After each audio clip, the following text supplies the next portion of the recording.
Good afternoon, everybody. It's Big Mike with another edition of Big Mike Rant and Boomer Talks. And what are we going to talk about today? Well, one of the things I want to talk about today, the thing I want to talk about today is the question I've been asked by young people. I talk to a lot of young folks, and I think it's because they know I'll give them a straight answer. But I talk to a lot of young folks, and they say, hey, you own your own house, don't you? I say, yes, I do. And they say, how hard is it to buy a house? And that's maybe the wrong question. Here's the right question. How prepared am I to buy a house? If you know nothing about the process, then you aren't ready to buy a house. I don't care what anybody else has told you. If you don't know anything about buying a house, then the last thing you ought to be doing is buying a house.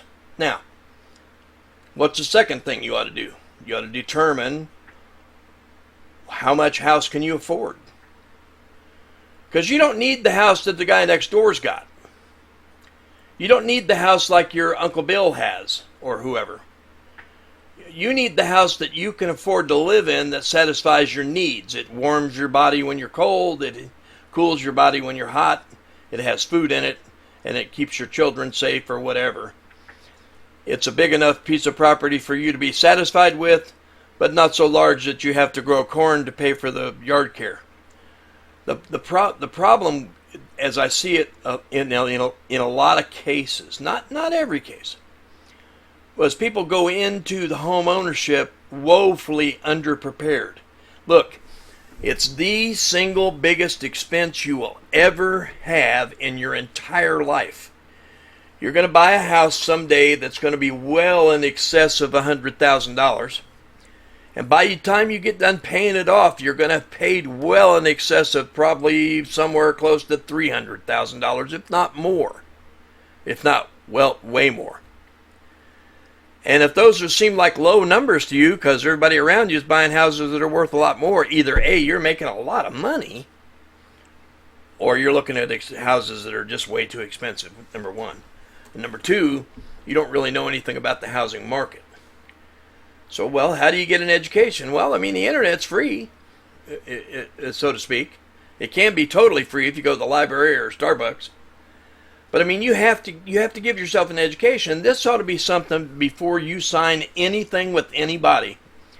You should understand buying a house so well that you could write up the contracts. And I don't mean that facetiously. I mean it for real. Because there's fees. There's closing fees. There's points and origination fees you may have to pay, your paperwork fees you may have to pay if you don't negotiate those out of your bidding. You'll have to figure out how to put an offer down and how much that offer could increase. What the likelihood is that you can qualify for a mortgage, and there's several different kinds of mortgages. What kind of mortgage do you want? And don't let anybody talk you into something that you can't afford. Like, oh, don't worry about it. It's a low down payment, interest only. You pay a balloon in 15 years. Screw that. Because that means in 15 years, you got to come up with the rest of the mortgage. That's what a balloon is. It's everything that's left over when it comes due. So screw that. Don't do that. I've never done it. I wouldn't do it. I wouldn't pay an interest only loan because that leaves the balance on the principal just sitting out there waiting for you to get slapped with it. So figure out what you can afford. How much a month can you afford first? And then go sit down in an office and talk to a realtor. And don't go look at any houses first. Go talk to them about the process. How much do you get percentage-wise of the sale? When I buy a house, how much am I paying you? Some of those places you pay, let's back that up a bit. The market today, and the way the market works today, is different than it was 5 years ago and almost totally different than it was 20 years ago.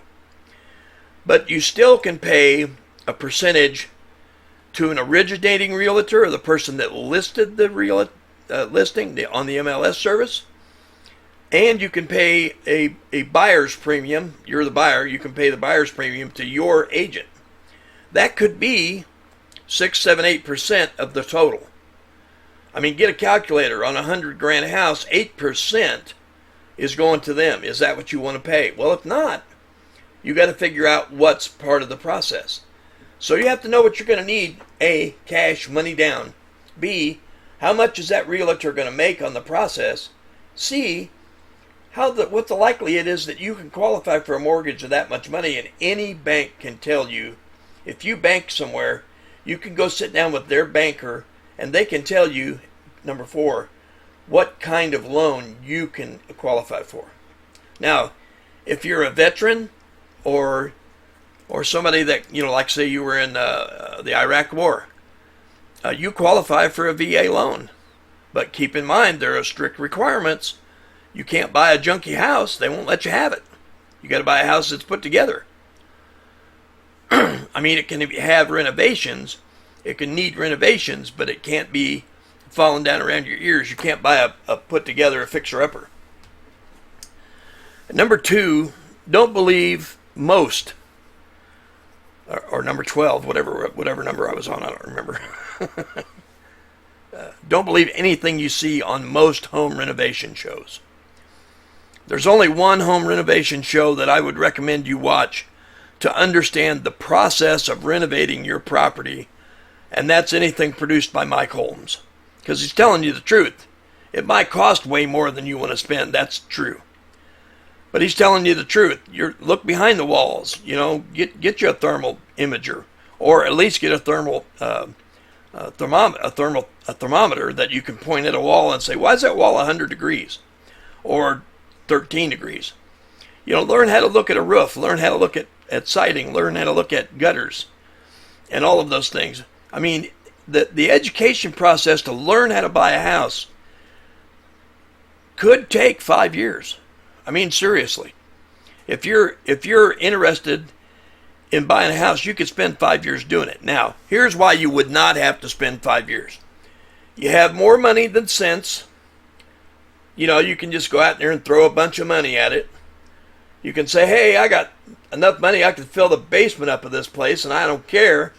Good for you. Or 2, you've bought a number of houses, you know how it works. I can't think of another reason why you wouldn't stop and figure out how this process works before you make the biggest investment decision of your life. Same with renting. Renting's just a contract to pay somebody for a defined period of time until they raise the rent the next time. Because it goes, you sign a year's lease, a year later, what happens? Hey, your rent's going up 5% every time.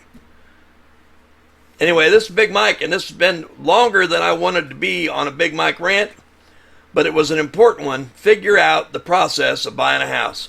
This is Big Mike, Boomer Talks. Have a good day.